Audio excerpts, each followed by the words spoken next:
And welcome back to the channel. If you're new here, we follow the heartbreaking disappearance of 6-year-old Lilly Sullivan, 4-year-old Jack Sullivan from their rural home on Garlock Road in Lansdowne Station, Nova Scotia.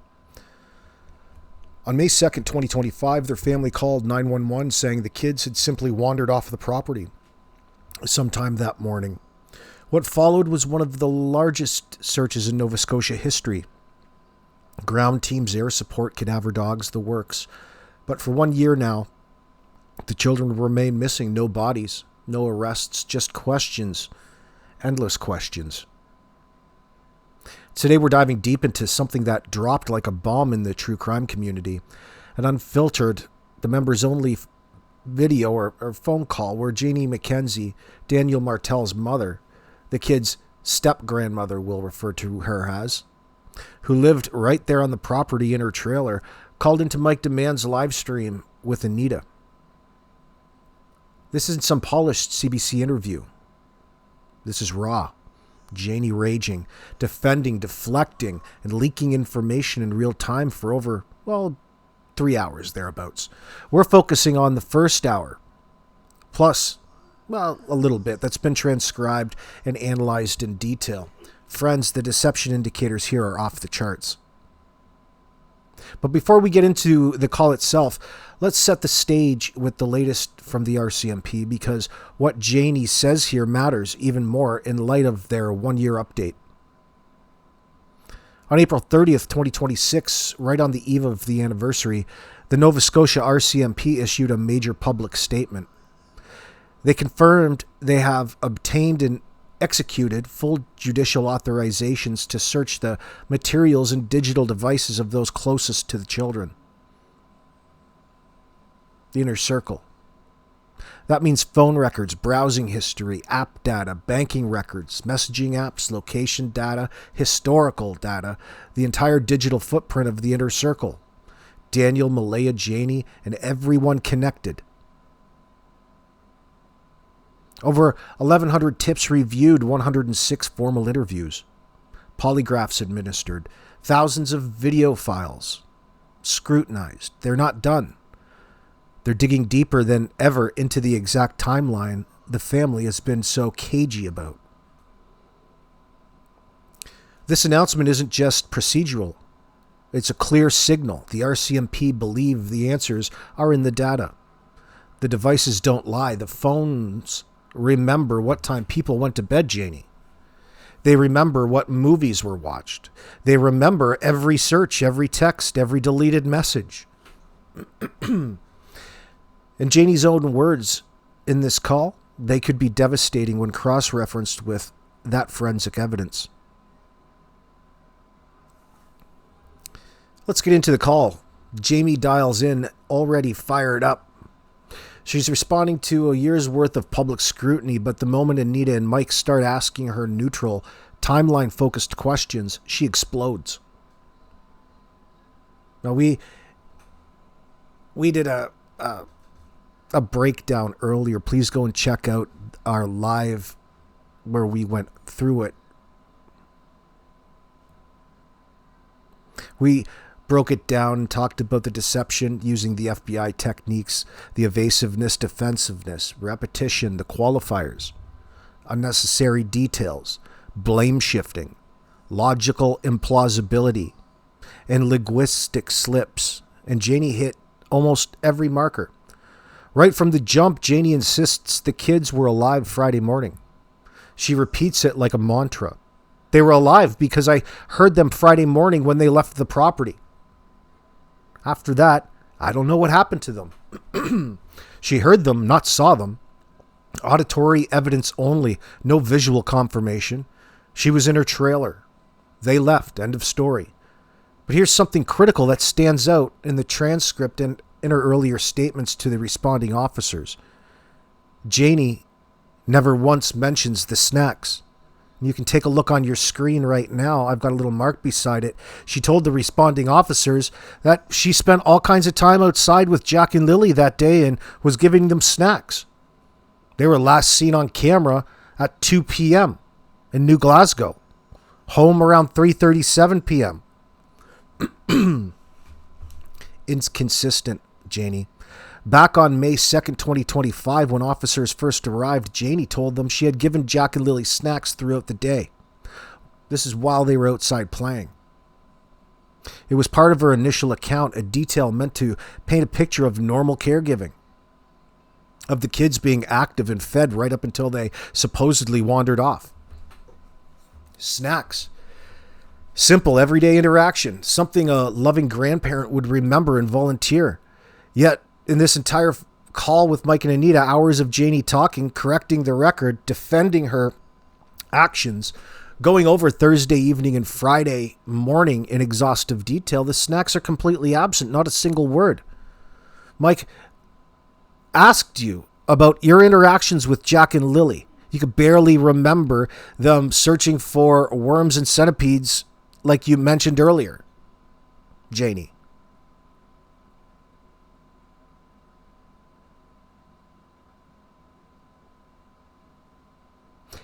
Why does that matter?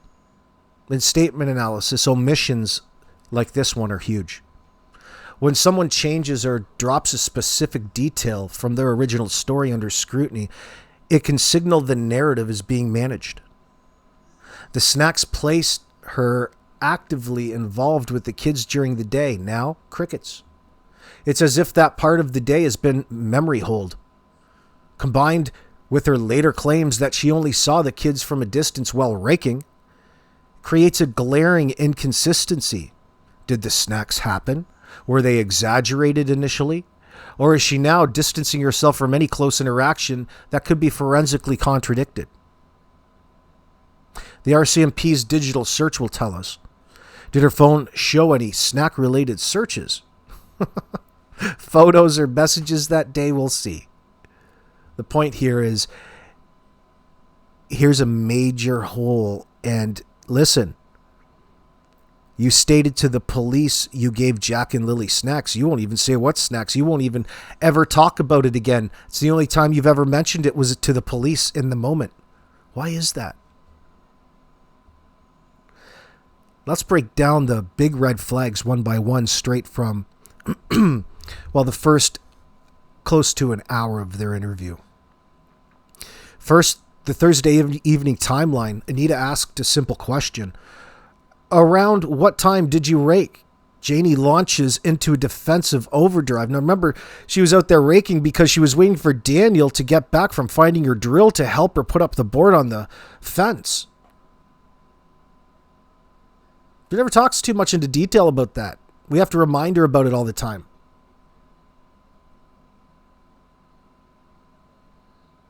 I was raking in the evening, she says, around 5:30 or so. It wasn't at night. Who would rake in the night? Why would I be raking at night?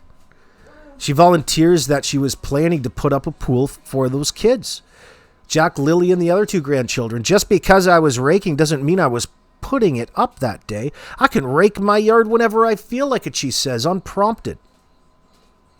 Overly specific, hyper-detailed justification for a mundane activity the night before the disappearance. Now, according to Anita, Malaya, the mother, reportedly never heard any of this pool plan. Janie attacks that as Anita lying and claims she must have done a lot of catching up with Malaya. Public discussion has long suspected the raking was about filling holes or covering something up on the driveway. The timing, the weather, the lack of cooperation, it doesn't add up. And in this call, Janie doubles down, but the defensiveness is palpable. Innocent people don't usually need to explain why they were raking in their own yard to begin with, Janie.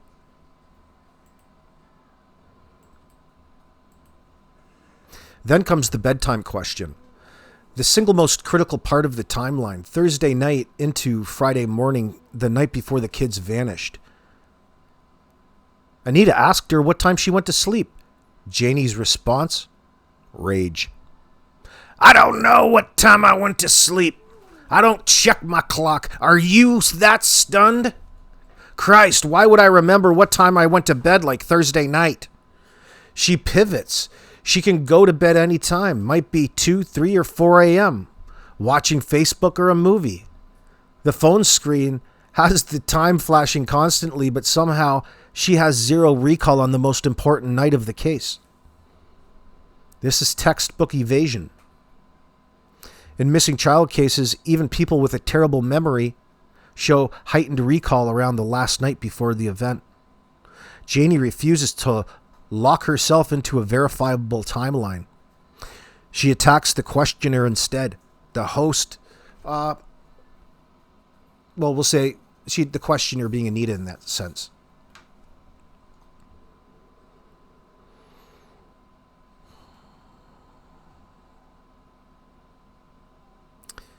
It's a classic evasion tactic. And remember, friends, the RCMP now have judicial authorization for all the digital data. Her phone will tell investigators exactly what it was she was watching.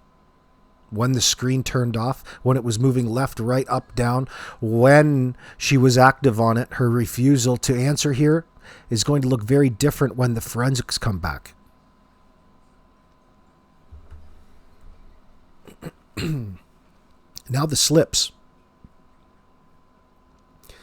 These are the moments that make your jaw drop. When asked who picked the kids up if they left alive, Janie says, "Well, if I knew who picked them up, my dear, I would tell you. Don't you think the kids would be found by now if I knew where the kids were? I don't have an idea who picked the kids up." Listen to that phrasing. It sounds like a slip. I don't have an idea. Coming out as if she almost said, "I have an idea." Well, we gave her a pass on the pronunciation anyway in this, but the context is damning. Immediately after, she deflects with sarcasm. To tell you the truth, it could have been aliens. It could have been anybody. Aliens. In a conversation about two missing preschoolers, minimization and inappropriate levity are massive red flags, Janie. Then the big one. The only three people that know what happened on this property is me, Daniel, and Malaya. Not what happened to them after they left. Not who picked them up. What happened on this property. That phrasing implies the event, whatever it was, occurred right there. It directly contradicts the "they wandered off alive" narrative. This is leakage. Inside knowledge slipping through. Later, when pressed on involvement, she repeats 4 times, "Yes, I'm involved, Anita. Yes, I'm involved. But that does not mean that I had anything to do with the disappearance of Jack and Lilly." Truthful people don't volunteer "I'm involved" unprompted and then immediately qualify it. It's an involuntary admission followed by damage control. She blames Malaya for the bad decision of calling 911. When she knew what was going on. No mother would act like that. She shifts blame onto the kids. They picked Friday to go missing. Victim blaming a 4 and a 6-year-old, she attacks Anita relentlessly, demands control of the conversation, the "one at a time or I'll hang up" line, and projects her own anger onto everyone else. The Raking story evolves too. In the call, she claims she saw the kids from a distance at the playhouse while working on the fence, shouting about worms and centipedes, but earlier versions had her at the trailer door. The details shift. And still, no mention of those snacks she told officers about. Let's talk about the RCMP's May 2nd era announcement again, because it ties everything together. In their April 30th, 2026 update issued right before the 1-year mark, they made it crystal clear they have judicial authorizations for the full digital footprint of the inner circle. Phone records, banking devices, everything. They've already reviewed over 8,000 video files and executed warrants.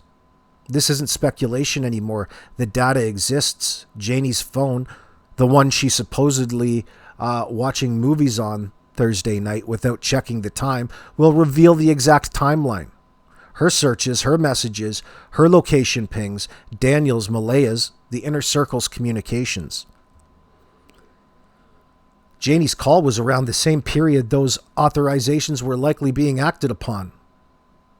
Her rage, it makes sense if she knows what's coming. The forensics don't care about sarcasm or alien jokes. They don't care about selective memory. They will show what really happened on Thursday night after 6 p.m., the period she refuses to discuss. They will show whether anyone left the property, whether the cars arrived, whether searches for how to delete phone data, for example, or worse even happened.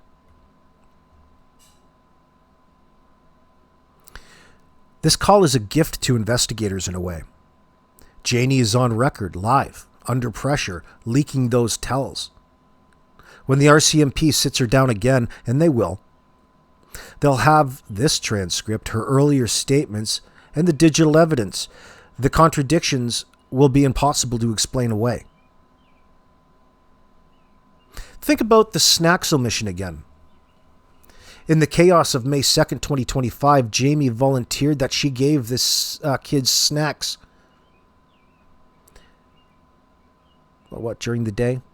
It supported the they were outside playing normally story. Now, in this high-stakes call where she's trying to set the record straight once and for all, it's gone, vanished.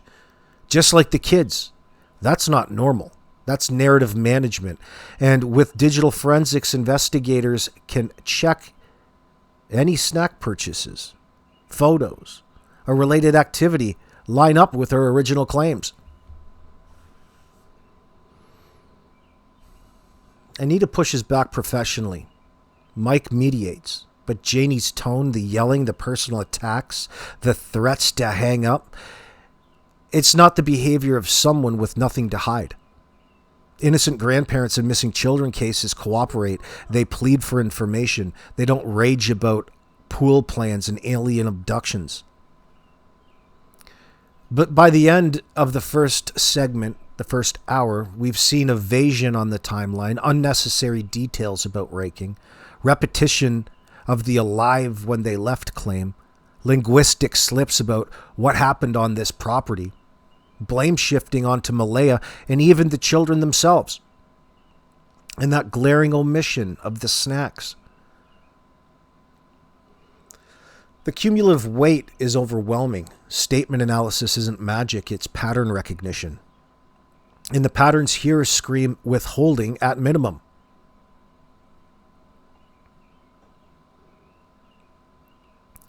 Friends, this case isn't cold. The RCMP's digital dragnet is active. The judicial authorizations mean the inner circle's entire online and device life is being dissected. Janie's call gives us a preview of how that cross-examination might go and how poorly her story holds up under pressure. Jack and Lily deserve the truth. Their family deserves answers. The public deserves transparency. The RCMP has the tools. The data will speak, and when it does, statements like this one from Janie will either clear the innocent or expose the gaps that have kept this investigation going for over a year now. What do you think? Did Janie's slips convince you? Is the snacks omission significant to you? Drop your thoughts below.